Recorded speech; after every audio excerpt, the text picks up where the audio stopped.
The Americans, Chapter 15, Immigrants and Urbanization. Section 3, Politics in the Gilded Age. Mark Twain described the excesses of the late 19th century in a satirical novel, The Gilded Age, a collaboration with the writer Charles Dudley Warner.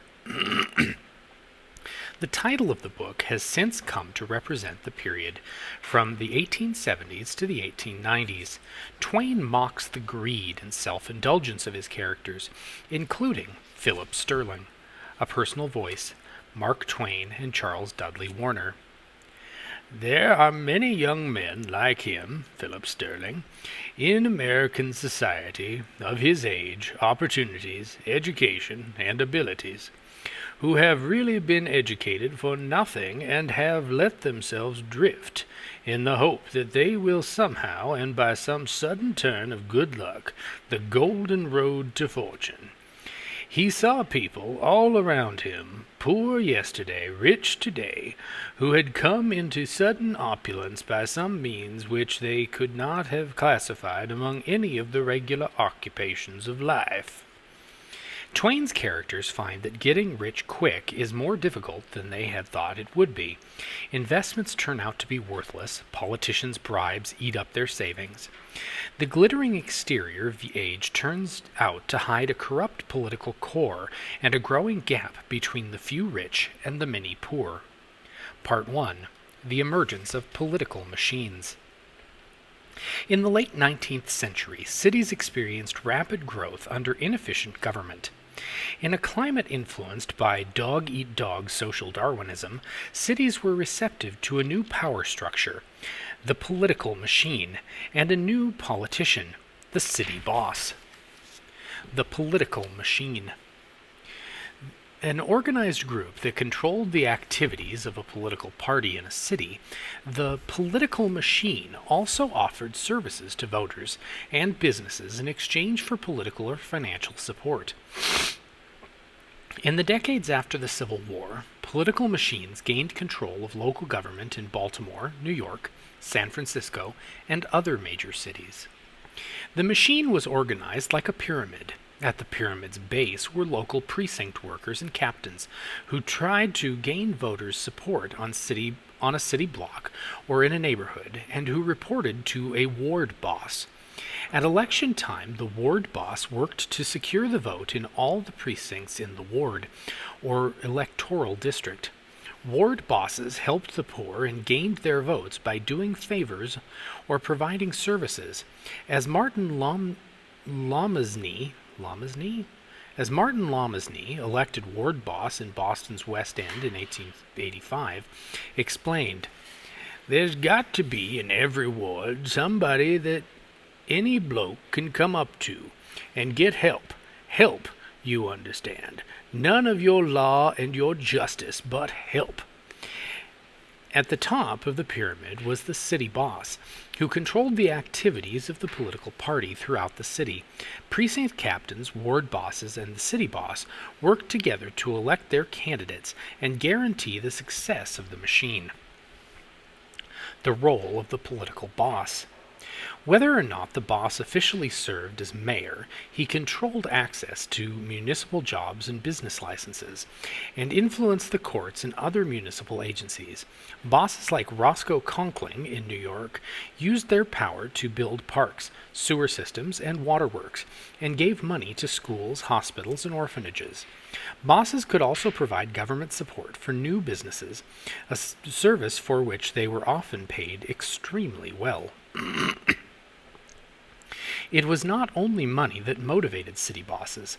By solving urban problems, bosses could reinforce voters' loyalty, win additional political support, and extend their influence. Immigrants and the machine.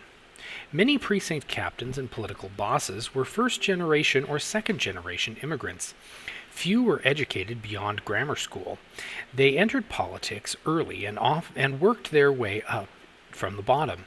They could speak to immigrants in their native language and understood the challenges that newcomers faced. More important, the bosses were able to provide solutions.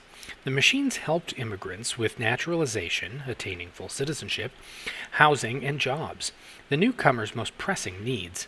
In return, the immigrants provided what the political bosses needed: votes. Big Jim Pendergast, an Irish-American saloon keeper, worked his way up from precinct captain to Democratic city boss in Kansas City by aiding Italian, African American, and Irish voters in his ward. By 1900, he controlled Missouri state politics as well. A personal voice, James Pendergast. I've been called a boss, and there is to it is having friends, doing things for people, and then later on they'll do things for you. You can't coerce people into doing things for you. You can't make them vote for you. I never coerced anybody in my life. Wherever you see a man bulldozing anybody, he don't last long. Part 2. Municipal Graft and Scandal. While the well-oiled political machines provided city dwellers with services, many political bosses fell victim to corruption as their influence grew. Election fraud and graft. When the loyalty of voters was not enough to carry an election, some political machines turned to fraud. Using fake names, party faithfuls cast many votes, as were needed to win. Once a political machine got its candidates into office, it could take advantage of numerous opportunities for graft, the illegal use of political influence for personal gain. For example, by helping a person find work on a construction project for the city, a political machine could ask the worker to bill the city for more than the actual cost of the materials and labor. The worker then kicked back a portion of the earnings to the machine. Taking these kickbacks or illegal payments for their services enriched the political machines and individual politicians. Political machines also granted favors to businesses in return for cash and accepted bribes to allow illegal activities, such as gambling, to flourish. Politicians were able to get away with shady dealings because the police rarely interfered. Until about 1890, police forces were hired and fired by political bosses. The Tweed Ring Scandal. William M. Tweed, known as Boss Tweed, became the head of Tammany Hall, New York City's powerful Democratic political machine, in 1868. Between 1869 and 1871, Boss Tweed led the Tweed Ring, a group of corrupt politicians in defrauding the city. One scheme, the construction of the New York County Courthouse, involved extravagant graft. The project cost taxpayers $13 million, while the actual construction cost was $3 million. The difference went into the pockets of Tweed and his followers. Thomas Nast, a political cartoonist, helped arouse public outrage against Tammany Hall's graft, and the Tweed Ring was finally broken in 1871. Tweed was indicted on 120 counts of fraud and extortion and was sentenced to 12 years in jail. His sentence was reduced to 1 year, but after leaving jail, Tweed was quickly arrested on another charge. While serving a second sentence, Tweed escaped. He was captured in Spain when officials identified him from a Thomas Nast cartoon. By that time, political corruption had become a national issue. Part 3. Civil Service Replaces Patronage. The desire for power and money that made local politics corrupt in the industrial age also infected national politics. Patronage spurs reform. Since the beginning of the 19th century, presidents had complained about the problem of patronage, or the giving of government jobs to people who had helped a candidate get elected. In Andrew Jackson's administration, this policy became known as the spoils system. People from cabinet members to workers who scrubbed the steps of the Capitol owed their jobs to political connections. As might be expected, some government employees were not qualified for the positions they filled. Moreover, political appointees, whether qualified or not, sometimes used their position for personal gain. Reformers began to press for the elimination of patronage and the adoption of a merit-based system of hiring. Jobs in civil service, government administration, should go to the most qualified person, reformers believed. It should not matter what political views they held or who recommended them. Reform under Hayes, Garfield, and Arthur. Civil service reform was civil service reform made gradual progress under Presidents Hayes, Garfield, and Arthur. Republican President Rutherford B. Hayes, elected in 1876, could not convince Congress to support reform, so he used other means. Hayes named independents to his cabinet. He also set up a commission to investigate the nation's custom houses, which were notorious centers of patronage. On the basis of the commission report, Hayes fired 2 of the top officials of New York City's custom house, where jobs were controlled by the Republican Party. These firings enraged the Republican New York senator and political boss Roscoe Conkling and his supporters, the Stalwarts.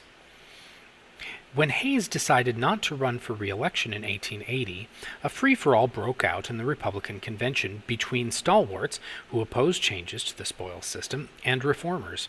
Since neither stalwarts nor reformers could win a majority of delegates, the convention settled on an independent presidential candidate, Ohio Congressman James A. Garfield. To balance out Garfield's ties to reformers, the Republicans nominated for vice president Chester A. Arthur, one of Conkling's supporters. Despite Arthur's inclusion on the ticket, Garfield angered the stalwarts by giving reformers most of his patronage jobs once he was elected.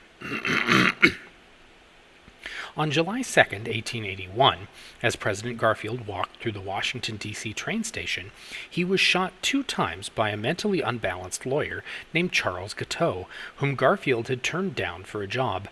The would-be assassin pronounced, "I did it, and I will go to jail for it. I am a stalwart, and Arthur is now president." Garfield finally died from his wounds on September 19th.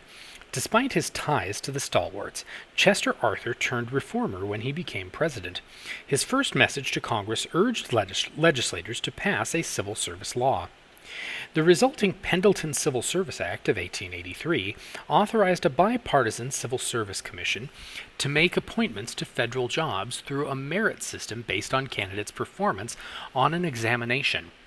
By 1901, more than 40% of all federal jobs had been classified as civil service positions, but the Pendleton Act had mixed consequences.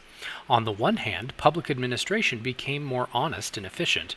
On the other hand, because officials could no longer pressure employees for campaign contributions, politicians turned to other sources for donations. Part 4. Business buys influence. With employees no longer a source of campaign contributions, politicians turned to wealthy business owners. Therefore, the alliance between government and big business became stronger than ever. Harrison, Cleveland, and high tariffs. Big business hoped the government would preserve or even raise the tariffs that protected domestic industries from foreign competition. The Democratic Party, however, opposed high tariffs because they increased prices. In 1884, the Democratic Party won a presidential election for the first time in 28 years, with candidate Grover Cleveland. As president, Cleveland tried to lower tariff rates, but Congress refused to support him.